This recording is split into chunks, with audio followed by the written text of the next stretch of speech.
Hey everyone, welcome back. So, for those of you who don't know who I am an artist who paints with really vibrant colors. It's something that I really enjoy doing, and I've been doing it for a long time. Whether that's landscapes with these outrageously bright skies and trees, or the pet portraits that I do, or the chalk art. I always use these really saturated color palettes. I really make the piece really intensified with the color. Now, I've been looking at this lately thinking I'm not really evolving as an artist lately. I've been kind of stagnant, and that's been bothering me. So, I decided to go ahead and really change things up this last week. And my goal is to create a new series that's more sophisticated.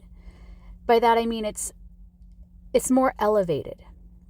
It has a different color palette. They're still really rich and vibrant colors, but it's not screaming at you from a distance.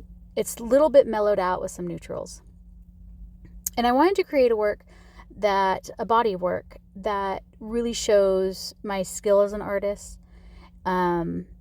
I've been painting a lot, sort of beginner level and a little intermediate. And that's because that's what I do as a living, is I'm a teacher. So I teach kids and adults as well how to paint these really basic, simple paintings that are fun and bright and happy. I want to do something a little bit deeper than that, though. So I wanted to crank up the complexity of my pieces. So I needed to change the color palette. I wanted to create a richer, more sophisticated palette by changing the values more, creating a more atmospheric painting, gives it some more dimension. I wanted to change the tints, tones, and shades of my colors more to really just give it more life. I wanted to create a composition that had more movement.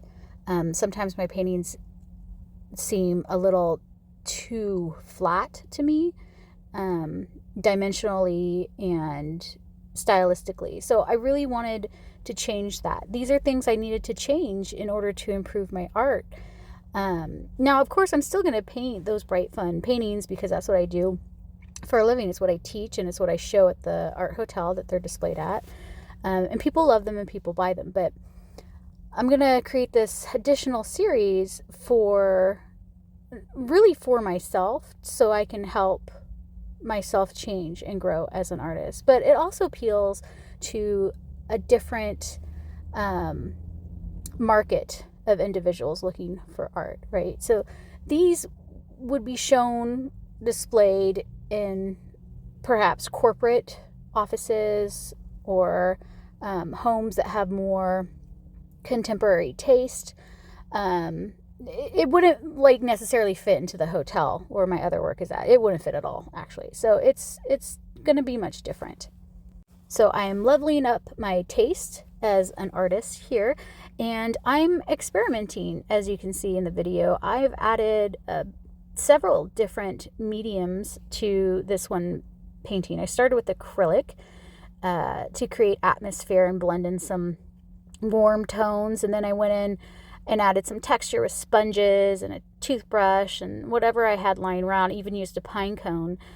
I used liquid acrylics to scrape those in, and then I switched over to oil, and I started blending in more colors and developing the palette for this painting. I still wanted it to be a warm, vibrant piece, but I also needed to add those neutrals in there because those neutrals really help to kind of tone it back a little bit, so it's not so in your face, and it makes it more interesting.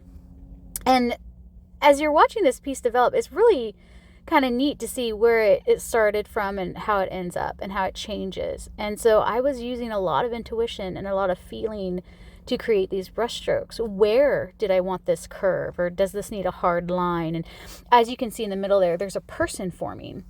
And I actually ended up removing the person because I felt like it was a negative entity, the way it was sort of hunched over.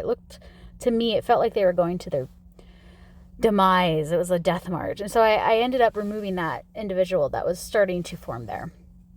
And I'm rotating my canvas a lot because I don't want to be too obsessed about you know, the fact that it's going to be a landscape, but I don't want it to be so obvious, right? It needs to be more abstract. To be more abstract, I need to look at it from different angles often to focus more on color blocking and textures and the shapes of the piece. So that's why you see me flipping it so much here. But as you can see, yes, this is an abstract piece that is also sort of a landscape. I didn't want it to be so obvious.